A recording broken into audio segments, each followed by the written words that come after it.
Pista ng Itim na Nazareno. Libo-libong mga deboto ang muling nakiisa sa traslasyon. Mga mananampalataya na nagpapasalamat sa mga hiling na ibinigay ng Diyos. Mga nagdarasal para sa maginhawang buhay. Mga kababayan nating ang panata ay taon-taong makikilahok sa prosesyon.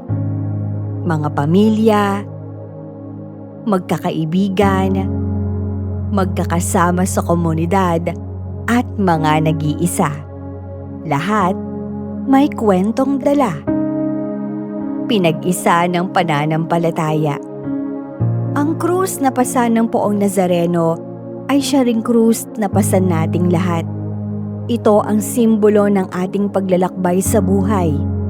Puno ng hirap at sakripisyo. Ngunit dahil sa ating pananampalataya, laging may pag-asa.